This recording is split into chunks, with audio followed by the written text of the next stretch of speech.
en esta ocasión vamos a dar introducción al tema de integración por partes. Para aplicar este método, porque es uno de varios, vamos a utilizar esta fórmula que está por aquí, la cual se lee que la integral de u por la derivada de v es igual a u por v menos la integral de v por du. Si observamos, la integral la conforman únicamente dos partes y sus derivadas, es decir, u y la derivada de v y la derivada de u. O sea, si lo analizamos de esa forma, pues el componente van a ser dos factores, uno se llama u, el otro se llama v, y cuando aparece la expresión de u, pues se refiere a la derivada de u, y de v, pues obviamente a la derivada de v. Muy bien, se llama integración por partes porque precisamente se van a dividir. ¿Cómo sabemos que se van a dividir? Por ejemplo, tenemos la siguiente situación. Tenemos la multiplicación de x por seno de x. Aquí a lo mejor pudiéramos decir, bueno, vamos a hacer un cambio de variable, como en los ejercicios anteriores. Sin embargo, la derivada de u se vuelve 1 y en cierto momento no vamos a poder cancelar esta variable. Por lo tanto, en el proceso nos vamos a dar cuenta que por cambio de variable no se puede. Tampoco es una integral directa. ¿Por qué? Porque esta x está multiplicando a ese seno. Si hubiera estado así, pues entonces sí, se aplica directamente la integral de seno de x y se le da solución. A grosso modo eso es, integración por partes es cuando tenemos una situación compuesta por dos elementos de diferente naturaleza. ¿Cuáles son esos elementos?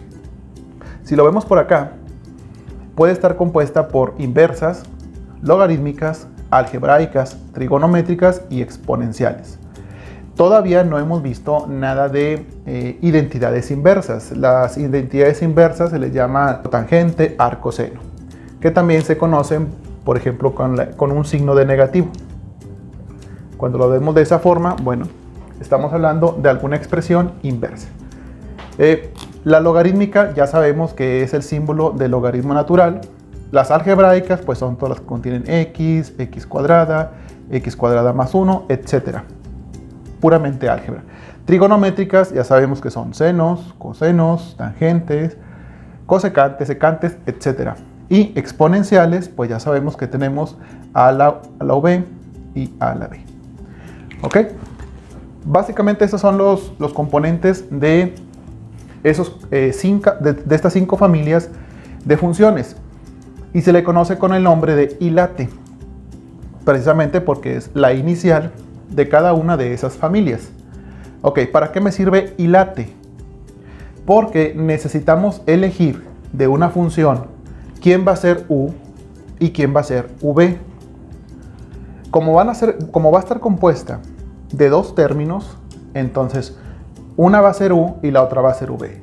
Esa es la pregunta que te tienes que hacer al momento de aplicar ilate. Por ejemplo, para esta situación, ¿existen funciones inversas? No, entonces descartamos inversas. Segundo, ¿existen funciones logarítmicas? Tampoco, descartamos logarítmicas. Ahora, ¿existen funciones algebraicas? Sí. La algebraica es esta x y seno de x es la trigonométrica. Entonces, ¿quién está primero? Está la algebraica. Así que para este caso, la u va a ser la x y la derivada de v va a ser seno de x. Si no quedó claro cómo vamos a elegir quién va a ser u, sí te sugiero que le regreses un poquito y le pongamos atención a cómo vamos a elegir a u. Repito, ilate me va a servir para saber quién va a ser la u. En consecuencia, una vez que detecte quién es u, el siguiente componente de familias de funciones tiene que ser db, como en este caso. Así que aquí básicamente ya elegimos que primero está la algebraica, tiene que ser la u, y estoy viendo la situación de u por db. Ya lo tenemos de esta forma. Muy bien, una vez que ya detectamos quién es u y quién es db, ahora tenemos que sacar sus respectivas derivadas. Así que aquí yo te sugiero que hagamos un pequeño resumen en el que separemos las funciones sin derivar y las funciones derivadas. Se dice u es x. Y la derivada de u con respecto a x es 1, ¿verdad? Ya sabemos que la derivada de x es 1.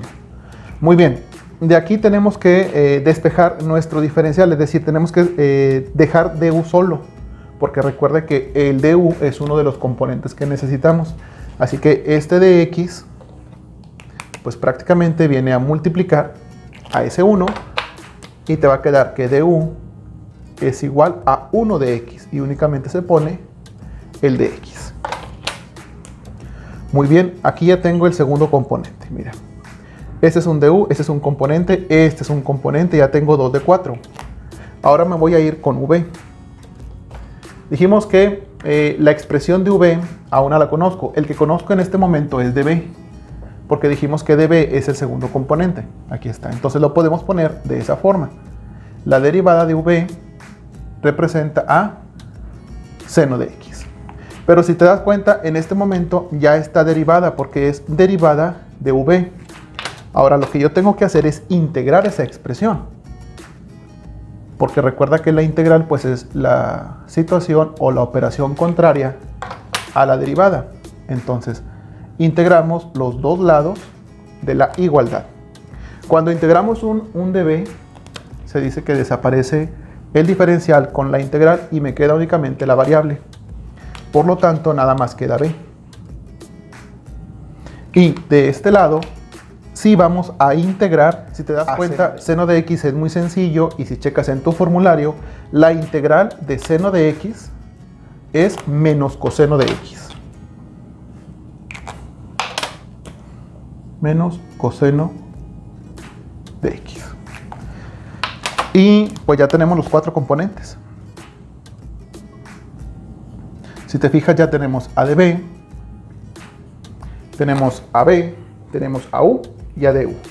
En integración por partes es muy importante que tengamos estos 4 elementos. Tanto la u como la de b deben de ser elementos fáciles de derivar y fáciles de integrar. Y en general la expresión final me tiene que quedar, esta expresión me tiene que quedar más sencilla que la integral inicial. Acomodando los datos que tenemos por aquí en esta parte, vamos a empezar a hacer la integral. Muy bien, vamos a obedecer esta forma. Recuerda que u por db ya está presente aquí. Ahora, ¿cuánto vale u? Vale x, así que ponemos x que multiplique al valor de v, que es menos coseno de x. Muy bien, menos, aquí hay un símbolo, perdón, un signo de menos. Tenemos que poner la integral de v, que vale menos coseno de x, la derivada de u, que es dx. Observa cómo ya están todos los componentes de la fórmula de integración por partes. Ahora lo único que tenemos que hacer pues es corregir los signos. Menos por más me va a quedar x, coseno de x, y menos por menos me va a quedar positivo, la integral de coseno de x. Finalmente vamos a hacer la integral de coseno de x. Si recordamos, la integral de coseno de x es seno de x. Aquí es muy importante que te apoyes en tu formulario, porque ya tenemos que aplicar el diferencial y el integral. Es un seno positivo y te queda como seno de x en dx, más la constante de integración. Y de esa forma ya le dimos solución al primer ejercicio propuesto de integración por parte. Sí te sugiero que analices esta fórmula de ILATE, tenerla bien en tu mente, tener bien tu formulario a la mano para que se te sea más fácil poder darle solución al método de integración por partes.